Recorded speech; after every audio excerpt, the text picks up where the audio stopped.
Good morning students. कैसे हैं आप लोग? उम्मीद है अपने अपने घरों में अच्छे होंगे, स्वस्थ होंगे। बच्चों, आज मैं जिस पाठ का वर्णन आपके सामने करने जा रहा हूँ, या यूँ कहो कि जिस पाठ के विषय में आपको बताने जा रहा हूँ, वो पाठ एक व्यक्ति की या यूँ कहो लेखक की आप बीती है। और पाठ का जो शीर्षक है वो है बस की यात्रा। इस पाठ में क्या होता है कि जो हमारा लेखक है वो बस से यात्रा करने के लिए घर से निकलता है।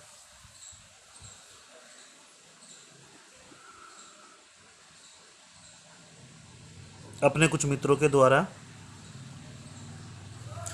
और किस किस तरह की परेशानियां, किस किस तरह की दिक्कतें उन्हें पेश आती हैं, उन सब का बहुत ही रोचक हास्यास्पद वर्णन इस पाठ में किया है। मैं पाठ को अपनी ओर से पढ़ाने का पूरा प्रयास करूंगा और साथ में इस चैप्टर की पीडीएफ भी भेजूंगा। यदि आपको कुछ संदेह रह जाए, कोई मन में प्रश्न हो, तो आप उससे भी क्लियर कर सकते हैं और आप फ़ोन के द्वारा या व्हाट्सएप के द्वारा किसी भी तरह से मेरे से अपना निराकरण करा सकते हैं। तो एक बार लेखक अपने 4 मित्रों के साथ बस से जबलपुर जाने वाली ट्रेन पकड़ने के लिए बस के द्वारा यात्रा करने का फैसला लेता है। और कुछ लोग कहते हैं कि इस बस पे सवारी ना करो, परंतु वे उसी बस से जाते हैं और वो देखते हैं कि बस जो है वो पूजा करने के योग्य है, सवारी करने के योग्य नहीं है। इंजन के स्टार्ट होते ही ऐसा लगता है कि जैसे पूरा बस ही इंजन है, और सीट पर बैठ के वो सोचता है कि वो सीट पर बैठा है या सीट उस पर बैठी है। बस को यह देखकर कहता है कि जरूर ये बस उस वक्त की है जब गांधी जी ने असहयोग आंदोलन किया था, क्योंकि बस के सारे पुर्जे एक दूसरे के साथ असहयोग आंदोलन कर रहे थे। कुछ समय की बाद यात्रा के बाद बस रुक गई। पता लगा पेट्रोल की टंकी में छेद हो गया।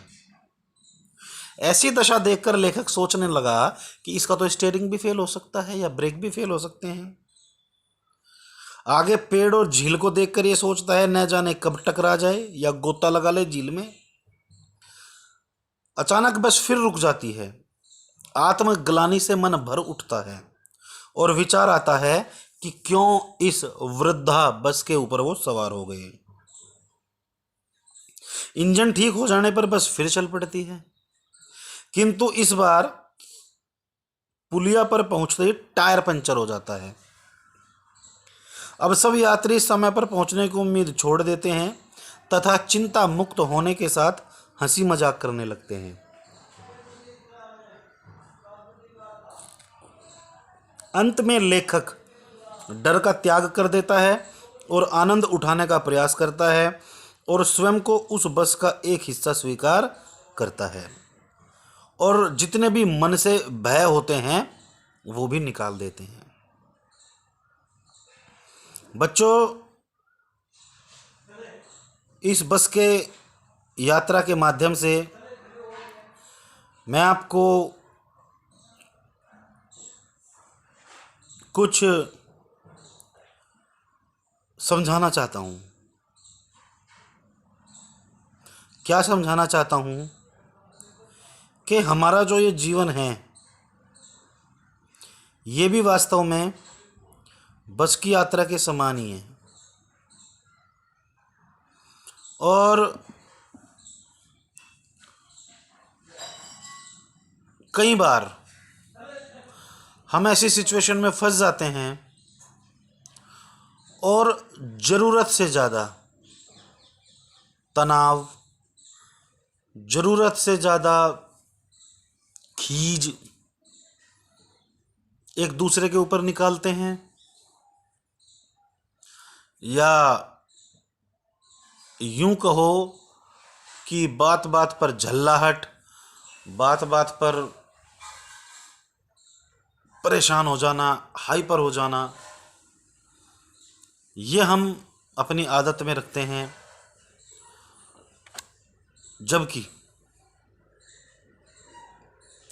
अगर आप ईश्वर में विश्वास रखते हैं तो होता वही है जो परमात्मा चाहता है। तुलसीदास जी ने भी कहा है, होइए वही जो राम रचि राखा, होगा वही जो राम ने रच रखा है।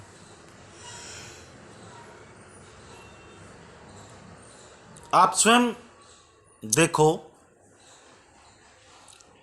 क्या किसी ने ये सोच रखा था कि हम सब लोग इस प्रकार अपने अपने घरों में कैद हो जाएंगे, हम सब लोग इस प्रकार से नज़रबंद हो जाएंगे अपनी इच्छा से?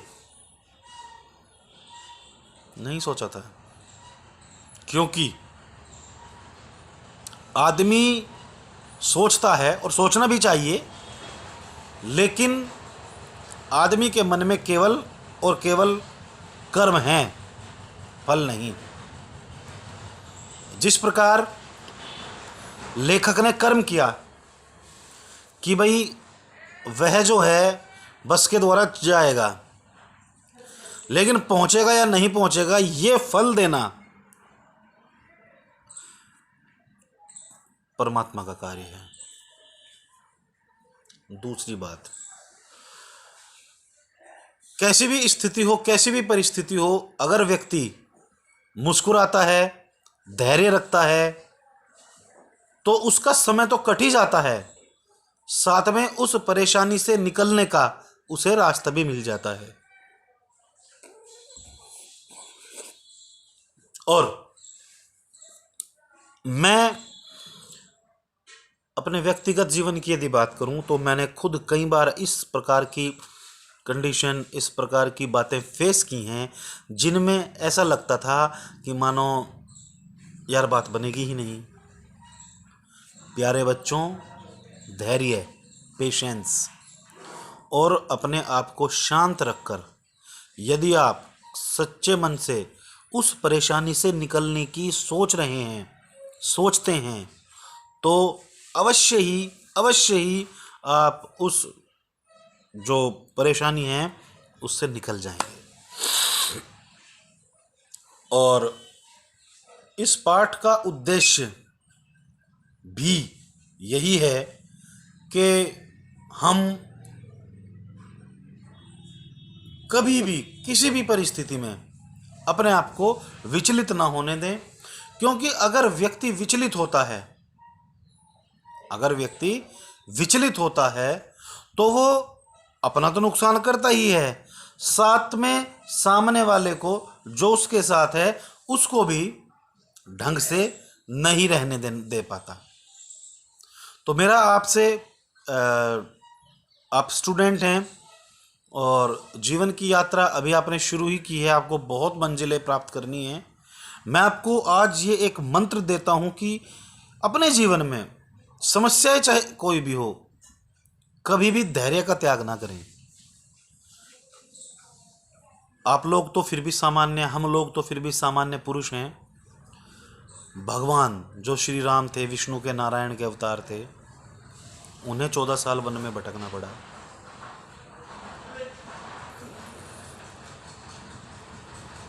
दुनिया का महान धनुर्धर अर्जुन, महाबली भीम, सबसे तगड़े तलवारबाज नकुल और सहदेव और धर्म के प्रतिमान युधिष्ठिर जैसे व्यक्ति को वनों में धक्के खाते रहना पड़ा। आपकी और हमारी तो औकात क्या है।